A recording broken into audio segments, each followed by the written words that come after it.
안녕하세요. 여러분의 삶이 눈부시게 빛나길 바라는 루나펄스입니다.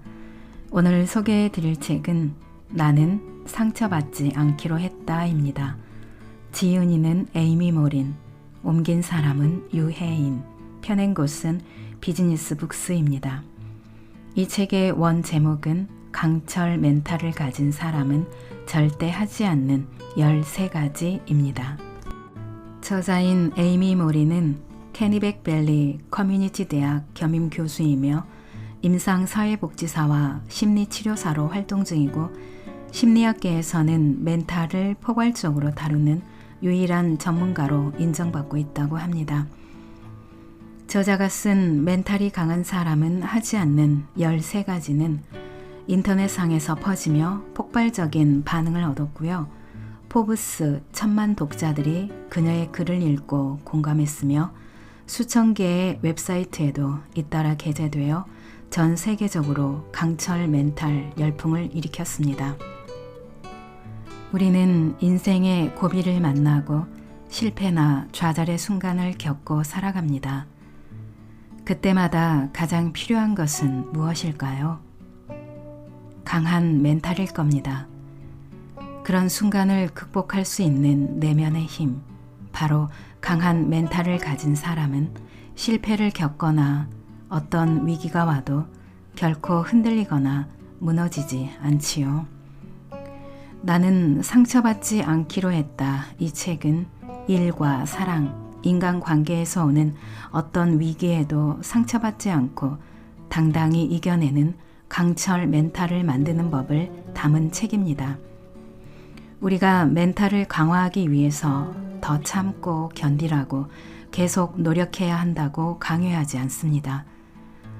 대신 우리가 내려놓아야 할 것들, 하지 않아야 할 것을 알려줍니다. 인생의 요소마다 만나게 될 위기의 순간에 무엇을 하느냐보다 무엇을 하지 않느냐가 더 중요하다고 말합니다. 책의 목차를 말씀드리면 총 13장으로 되어 있는데요. 넘어질수록 더 단단해지는 나를 만드는 13가지 멘탈 전략입니다. 1. 자기 연민에 빠져 시간을 낭비하지 마라. 2. 타인에게 휘둘리지 마라. 3.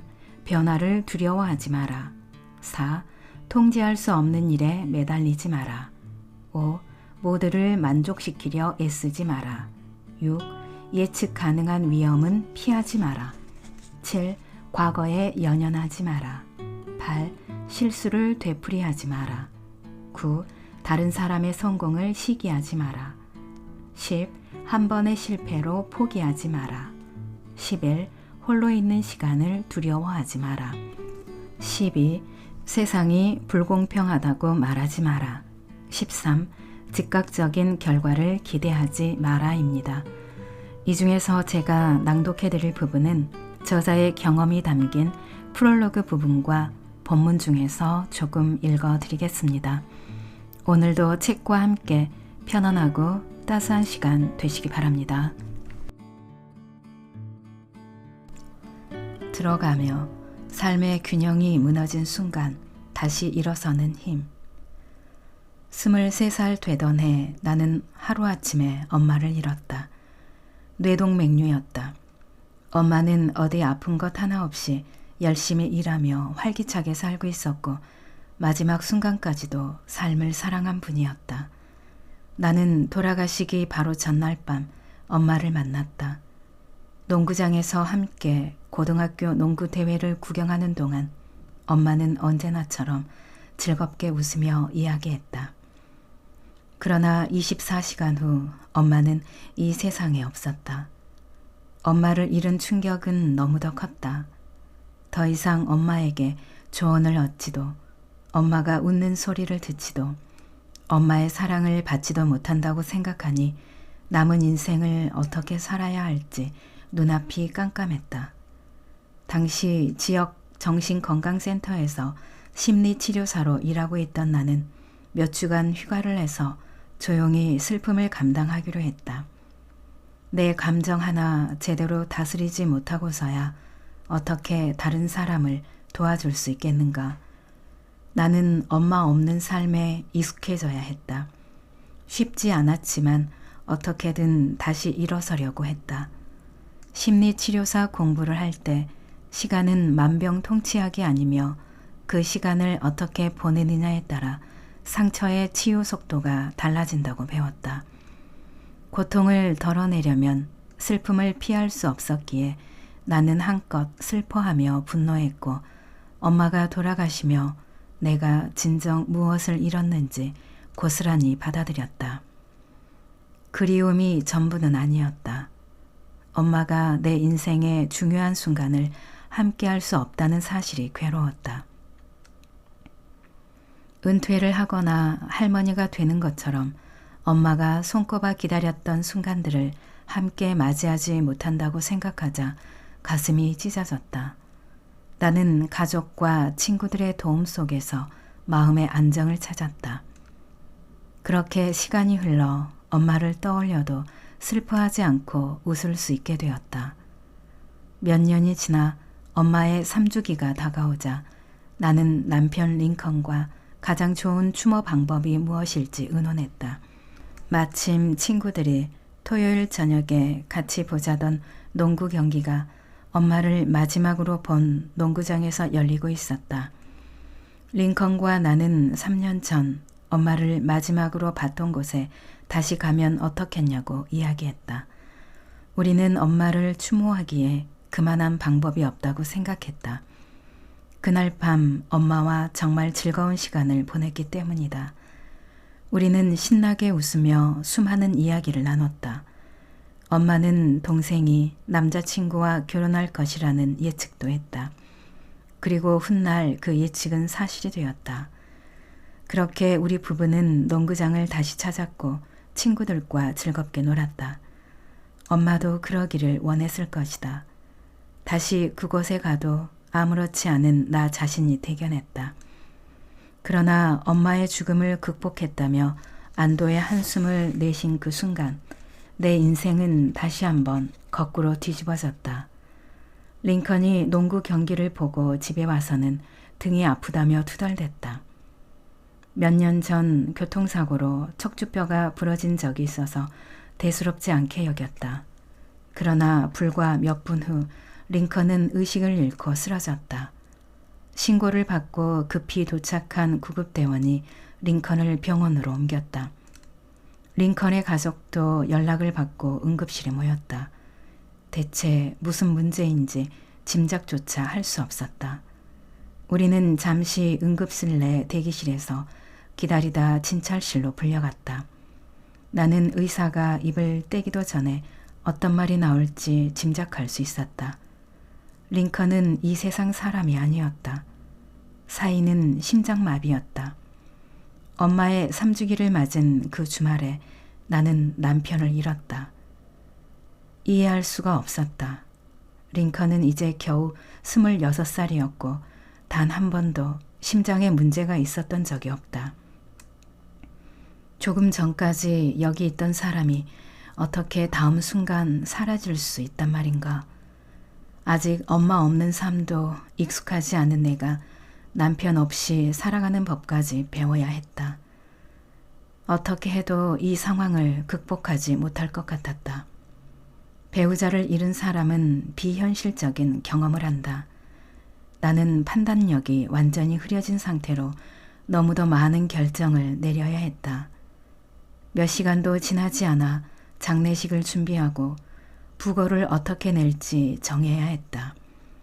지금이 어떤 상황인지 받아들일 여유는 없었다. 제정신을 차리기도 힘들었다. 다행히 많은 사람이 힘을 보태주었다. 슬픔을 극복하는 과정은 온전히 당사자의 몫이지만 사랑하는 가족과 친구들은 든든한 버팀목이 된다.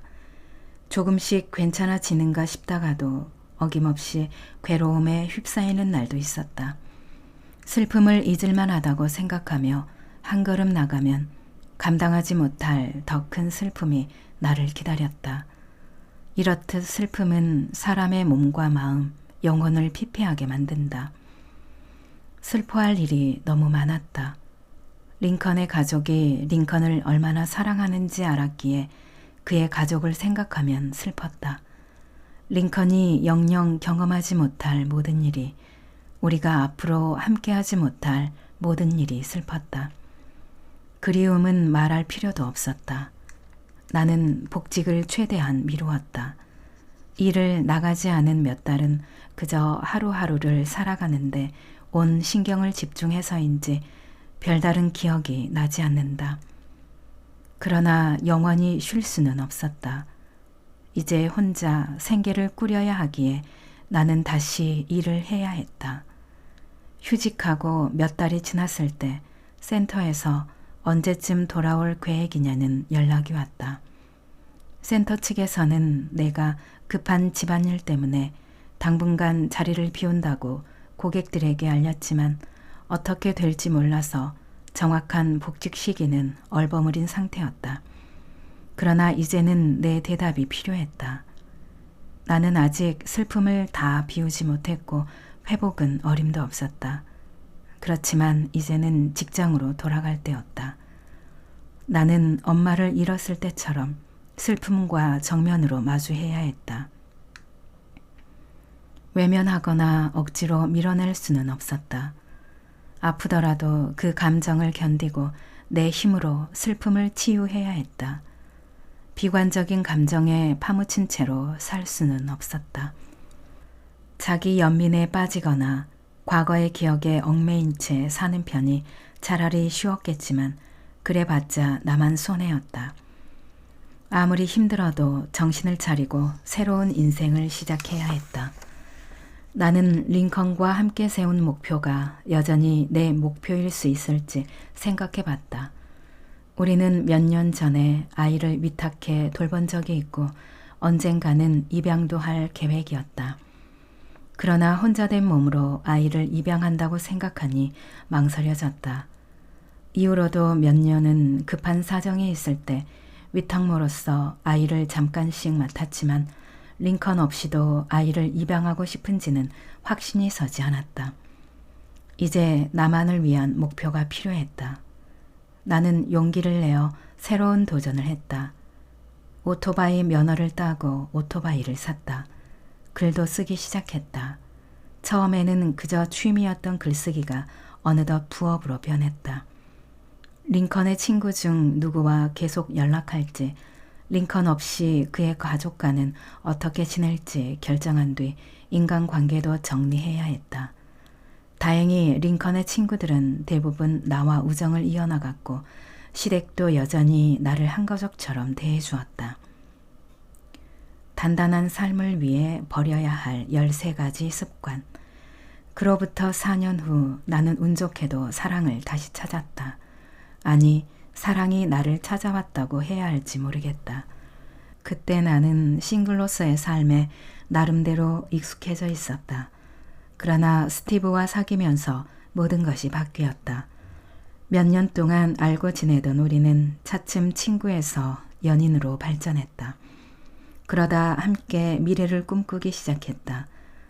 다시 결혼하리라고는 생각도 안 했었지만 스티브와 함께라면 절대 후회하지 않을 것 같았다. 나는 링컨과의 결혼식을 어설프게 따라하는 예식이나 피로연은 하고 싶지 않았다. 다시 결혼식을 올린다면 내 쪽 하객이야 무척 기뻐하겠지만 링컨을 기억하는 이들은 가슴 아플 것 같았다. 우울한 결혼식을 원하지 않았던 나는 평범한 결혼식은 하지 말자고 스티브와 의견을 모았다. 우리는 두 사람의 사랑과 행복만을 생각하며 라스베이거스에서 약식 결혼을 했다. 조촐했지만 더없이 행복했다. 결혼하고 1년쯤 지났을 때 링컨과 함께 살던 집을 팔고 그곳에서 몇 시간 떨어진 곳으로 이사했다. 동생과 조카들 가까이에서 살며 새 삶을 시작할 기회였다. 나는 병원에 취직해 바쁘게 일했고 스티브와 행복한 미래를 꾸려나갈 기대에 부풀어 있었다. 인생이 아름답다고 느낀 그 순간 스티브의 아버지가 암 진단을 받으며 행복은 다시 저만치 달아났다. 처음에 의사는 치료만 잘하면 몇 년은 암이 진행되지 않을 것이라고 했다.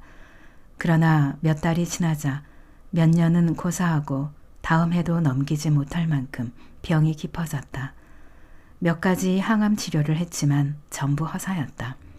그렇게 시간이 흐르는 동안 조금도 차도가 없자 의사들은 당혹스러워했다. 7개월 후에는 시도할 치료법조차 남아있지 않았다. 그 소식을 듣자 누군가 내 머리를 망치로 내리치는 느낌이 들었다. 평소 아버님은 굉장히 기력이 넘치는 분이었다. 아이들을 보면 귀에서 동전을 꺼내는 마술을 할 정도로 장난기가 많았고 입담이 뛰어나서 이야기를 정말 재미있게 해주곤 하셨다. 아버님은 미네소타주에, 우리는 메인주에 멀리 떨어져 살았지만 자주 왕래했다. 은퇴 생활 중인 아버님은 한 번 방문하면 몇 주씩 우리 집에 머물렀고 그럴 때면 나는 가장 좋아하는 손님이 왔다며 농담처럼 말하곤 했다. 누구보다 내 글을 좋아했던 아버님은 주제가 자녀 교육이든 심리학이든 내가 쓰는 글이라면 팬의 입장으로 빠짐없이 읽고 틈틈이 전화로 조언하며 글감을 전해주셨다. 연세가 72이었지만 아프기에는 너무 젊게 살던 분이었다. 돌아가시기 바로 전 여름에도 오토바이로 전국 일주를 하고 슈피리어 호에서 요트를 타셨다. 컨버터블 자가용의 지붕을 열고 시골길에서 드라이브도 하셨다. 그러나 지금은 중병으로 누워있고 의사들은 병세가 더 심해질 일만 남았다고 확신했다. 이번은 내가 과거의 죽음을 마주했던 방식과 달랐다. 엄마나 링컨 때는 갑작스러워서 전혀 예상하지 못했다. 그러나 아버님의 경우는 앞으로 겪을 일을 미리 알 수 있었기에 두려움이 엄습했다. 나는 또 시작이구나 라고 생각했다. 또 누군가를 잃고 감당 못할 슬픔을 겪고 싶지 않았다. 불공평했다. 왜 나만 이토록 사랑하는 사람을 많이 잃어야 한단 말인가. 나는 책상에 앉아서 내 현실이 얼마나 부당하며 앞으로 얼마나 더 힘들어질지 생각했다. 정말로 이 상황을 바꾸고 싶었다. 다시 예전처럼 슬픔에 빠져 허우적대기는 싫었다. 처음 겪는 일도 아니니 전에 그랬듯 다시 괜찮아질 것이다.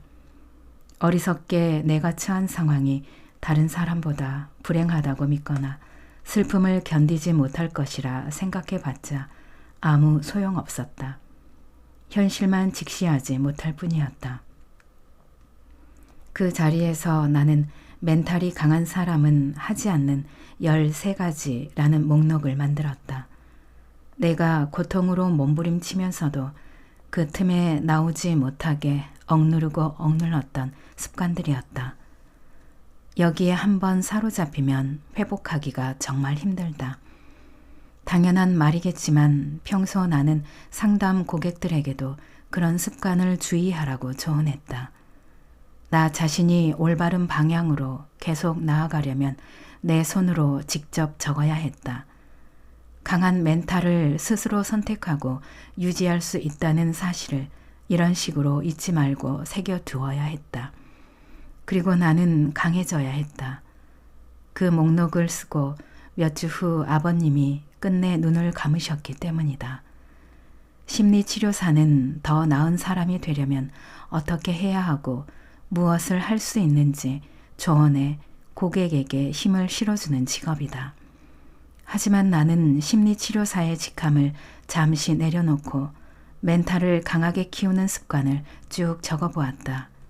무엇을 할 수 있는지가 아니라 무엇을 하지 말아야 할지에 초점을 맞추자 모든 것이 달라졌다. 물론 좋은 습관도 중요하다. 그러나 사람은 나쁜 습관 때문에 잠재력을 최대로 발휘하지 못하는 경우가 많다.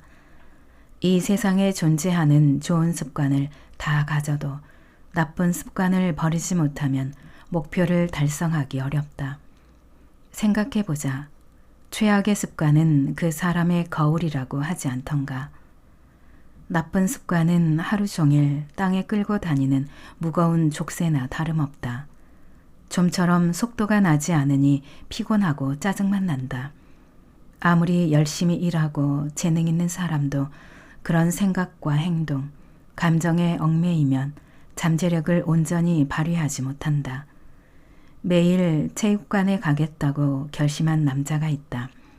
그는 2시간 가까이 운동을 하고 변화를 눈으로 확인할 수 있도록 어떤 운동을 했는지 기록한다.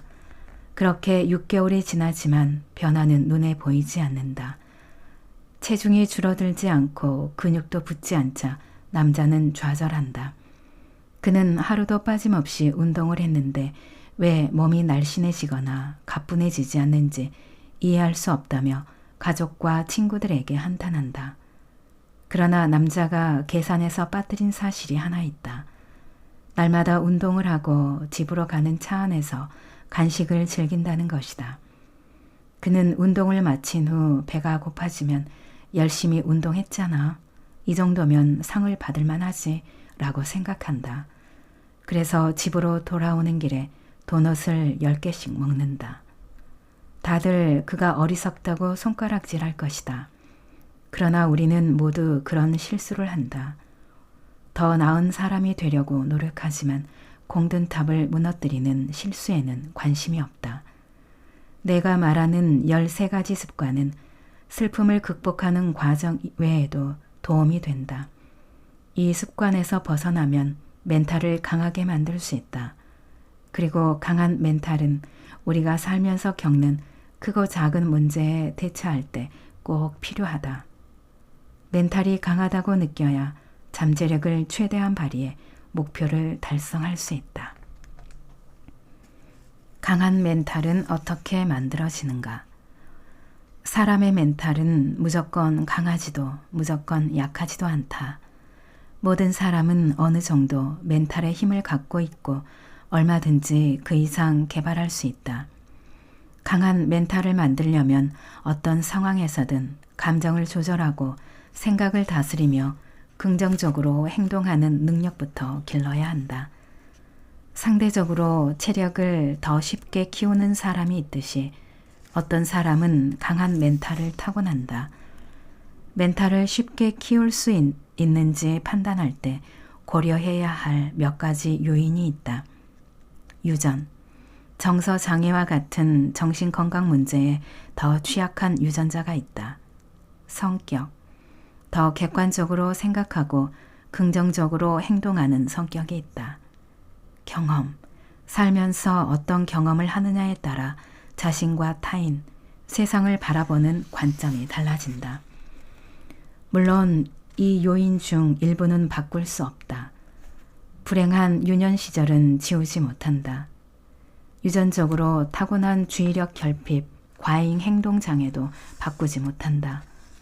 하지만 그렇다고 멘탈을 키우지 못한다는 뜻은 아니다. 이 책에서 소개하는 자기개발 훈련에 시간과 에너지를 쏟는다면 누구나 멘탈을 강화할 수 있다. 멘탈의 3가지 요소. 새로운 사람을 만나면 심하게 긴장을 하는 남자가 있다. 그는 긴장하고 싶지 않아서 웬만하면 직장 동료에게 말을 걸지 않는다. 먼저 말을 하지 않으니 동료들도 그에게 말을 걸지 않는다. 남자는 휴게실에 들어가거나 복도에서 사람들과 마주칠 때 아무도 말을 걸지 않자 나는 사회성이 없나 봐 라고 생각한다. 자기가 부족하다고 생각하니 다른 사람에게 말을 붙이기는 더욱 두려워진다. 불안감이 커지자 동료를 피하고 싶은 마음도 커진다. 결국 남자는 영원히 돌아가는 쳇바퀴에 스스로 갇혀버린다. 멘탈을 이해하기 전에 사람의 생각과 행동, 감정이 전부 하나로 이어져 있다는 사실을 알아두어야 한다. 이 3가지는 대개 함께 작용해서 위의 이야기와 같은 악순환을 만든다. 따라서 멘탈을 강화하려면 3갈래로 나누어 접근할 필요가 있다. 생각, 비이성적인 생각을 객관적인 생각으로 바꾼다. 행동, 어떤 상황에서도 긍정적으로 행동한다. 감정, 감정에 통제당하지 않도록 내가 감정을 통제한다. 우리는 낙천적으로 행동하라는 말을 시도 때도 없이 듣는다. 그러나 낙관론만으로는 잠재력을 최대로 발휘할 수 없다. 이성적인 생각으로 감정의 균형을 잡은 후 행동하라. 나는 뱀을 몹시 무서워한다. 하지만 내 뱀 공포증은 이성적인 생각과 거리가 멀다. 내가 사는 메인주에는 야생 독뱀이 한 마리도 없기 때문이다. 그러다 뱀을 보면 가슴이 쿵 내려앉으면서 전속력으로 도망치고 싶어진다. 하지만 보통은 달아나기 전에 극심한 공포를 가라앉히고 감정의 균형을 잡을 수 있다. 나는 뱀을 무서워할 이유가 없다고 이성적으로 생각하며 마음을 달랜다. 일단 이성적으로 생각하기 시작하면 걸어서 그 옆을 지나갈 수 있다. 물론 안전거리를 유지하는 한 말이다. 지금도 나는 뱀을 만진다거나 키우고 싶지는 않다. 그러나 최소한 비이성적인 공포로 하루를 망치지 않고 가던 길을 갈 수는 있다. 사람은 이성적인 생각으로 감정의 균형을 잡을 때 인생에서 가장 훌륭한 결정을 내린다. 화가 머리 끝까지 났을 때 자신이 어떻게 행동하는지 잠시 생각해보자. 논리가 아니라 감정에 치우쳐서 후회할 말과 행동을 할 것이다. 물론 이성적인 생각만으로 최선의 결정이 나오지는 않는다. 우리는 로봇이 아니라 인간이다. 가슴과 머리가 함께 몸을 움직여야 한다. 내 상담 고객 중에는 자신의 생각과 감정, 행동을 통제하는 게 가능하냐고 묻는 사람이 있다. 그들은 내 감정을 나도 어떻게 못하겠어요. 머릿속이 비관적인 생각으로 가득해서 떨쳐낼 수 없어요. 목표를 이루고 싶다는 의욕이 도무지 생기지 않아요. 라고 한다. 그러나 멘탈이 강해지면 전부 가능한 일이다. 멘탈에 대한 오해와 진실. 멘탈에 관해 잘못 알려진 정보와 오해는 한두 가지가 아니다. 지금부터 멘탈을 둘러싼 진실을 알아보자. 거칠게 행동한다고 해서 멘탈이 강해지지는 않는다. 멘탈을 강하게 키운다고 로봇처럼 행동하거나 겉모습을 강하게 꾸밀 필요는 없다. 그보다는 자신의 가치관에 따라 행동해야 한다. 감정을 무시한다고 해서 멘탈이 강해지지는 않는다. 멘탈을 강화하겠다고 감정을 억누를 필요는 없다. 그 대신 자신의 감정 상태를 정확히 파악하는 능력이 필요하다. 감정이 어떻게 생각과 행동에 영향을 주는지 해석하고 이해해야 한다. 몸을 기계처럼 다룬다고 해서 멘탈이 강해지지는 않는다. 고통을 견디는 능력을 증명하려고 몸을 한계치까지 몰아붙여도 멘탈은 강해지지 않는다. 강한 멘탈을 원한다면 자신의 생각과 감정을 충분히 이해하고 언제 그 생각과 감정에 반대할지, 언제 귀를 기울일지 판단해야 한다. 도움을 받지 않는다고 해서 멘탈이 강해지지는 않는다. 강한 멘탈을 원한다면 나 혼자서 해답을 찾지 못할 때도 있음을 인정해야 한다. 필요할 때 도움을 요청하고 나보다 강한 존재에게서 힘을 얻을 수 있다는 사실을 받아들이자. 긍정적인 생각만 한다고 해서 멘탈이 강해지지는 않는다. 지나치게 긍정적인 생각은 지나치게 부정적인 생각만큼 해롭다. 객관적이고 이성적으로 생각해야 멘탈이 강해진다. 행복하려 노력한다고 해서 멘탈이 강해지지는 않는다. 멘탈이 강해지면 삶은 더 만족스러워진다. 그러나 매일 일어나서 행복을 억지로 느끼려 한다고 멘탈이 강해지지는 않는다. 그보다는 잠재력을 최대한 발휘할 수 있는 능력을 내려야 한다. 멘탈은 최신 심리학 트렌드가 아니다. 건강 분야에 온갖 다이어트 요법과 운동이 유행하듯 심리학 분야에도 최상의 자아를 찾는 방법이 밀물처럼 나왔다가 썰물처럼 사라지지만 멘탈은 한순간의 유행이 아니다. 심리학계는 이미 1960년대부터 생각과 감정, 행동을 바꾸는 법을 연구하고 있다. 멘탈과 정신건강은 별개다. 의료계에서는 정신건강과 정신질환을 대비해 이야기하지만 멘탈은 차원이 다르다. 당뇨병 같은 질병을 갖고도 체력이 강인한 사람이 있는 것처럼 우울증이나 불안장애 같은 정신건강 문제가 있어도 멘탈이 강한 사람이 있다. 정신질환이 있다고 그 사람의 습관이 나쁘다는 뜻은 아니다. 그럼에도 건강한 습관을 키울 수 있다. 더 많이 도전하고 집중하고 노력해야겠지만 불가능은 없다.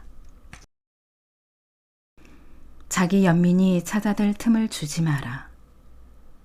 링컨이 가고 나서 넉 달쯤 뒤 그의 27번째 생일이 다가왔다. 나는 몇 주 전부터 그날을 생각만 해도 두려웠다. 시댁 가족과 무엇을 하며 보내야 할지 전혀 알 수가 없었기 때문이다. 온 가족이 티슈 상자 하나를 가운데 놓고 빙 둘러앉아 링컨이 영영 27번째 생일을 맞지 못한 현실이 얼마나 부당한지 이야기하는 상상만 할 뿐이었다. 마침내 용기를 내어 어머님께 그날 어떻게 해야 할지 묻자 어머님은 조금도 주저하지 않고 스카이 다이빙은 어떠니? 라고 하셨다. 게다가 어머님은 진심이었다. 생각해보니 내 상상처럼 슬픔에 빠져 허우적대느니 비행기에서 뛰어내리는 스카이 다이빙은 훨씬 좋은 생각 같았다. 모험을 좋아했던 링컨을 추억하기에 더없이 좋은 방법이었다. 링컨은 항상 새로운 사람을 만나고 새로운 장소에 가고 새로운 경험을 하기를 좋아했다. 충동적으로 주말 여행을 가자고 했어도 무엇 하나 이상하지 않은 사람이었다. 링컨은 밤 비행기를 타고 돌아오자마자 출근해야 할지라도 직장에서 온종일 피곤한 것쯤이야 우리가 만든 추억에 비하면 대수롭지 않다고 말했을 것이다. 링컨이 살아있었다면 무척이나 좋아했을 스카이 다이빙은 그의 삶을 추모하는 방법으로 제격이었다. 비행기에서 뛰어내리는 순간에는 낙하산이 없다면 모를까 자기 연민을 느낄 겨를이 없다. 우리는 스카이 다이빙을 하며 즐거운 시간을 보냈고 그 후로도 링컨의 생일이 돌아오면 연례 행사처럼 모여 삶과 모험을 사랑했던 링컨을 추억했다. 상어가 있는 바다에서 수영도 하고 그랜드 캐니언에서 노새를 타며 다양한 모험에 도전했다. 고개용 그네 타는 법을 배운 날도 있었다. 해마다 온 가족이 링컨의 생일을 기념하는 모험에 참여한다. 몇 년간은 카메라를 들고 옆에서 지켜보기만 했던 할머님도 2년 전에는 88세 나이로 누구보다 앞장서서 나무의 높이를 껑충 뛰어넘는 케이블카에 올랐다. 이 전통은 내가 재혼한 후에도 이어졌고 이제는 남편 스티브도 우리와 함께한다. 링컨의 생일은 매년 우리가 손꼽아 기다리는 날이 되었다. 하루를 즐겁게 보냈다고 해서 우리는 고통을 외면하거나 슬픔을 감추지 않는다. 슬픔에 빠져 행동하지 않고 의식적으로라도 삶이 얼마나 은혜로운지 축복하는 방법을 선택했을 뿐이다. 잃은 것에 자기 연민을 느끼는 대신 내게 주어진 몫에 감사하기로 했다. 자기 연민이 삶에 스며들기 시작한다면 의식적으로 그 감정과 반대되는 행동을 하라. 자기 연민을 떨쳐내려고 비행기에서 뛰어내릴 필요는 없다. 때로는 행동을 조금만 바꿔도 큰 변화가 일어난다. 그 예를 몇 가지 살펴보자. 뜻깊은 일에 자원봉사를 한다. 선행을 베푼다. 적극적으로 활동한다. 자기 연민을 사라지게 하려면 우선 그 감정을 바꿀 행동부터 찾아야 한다.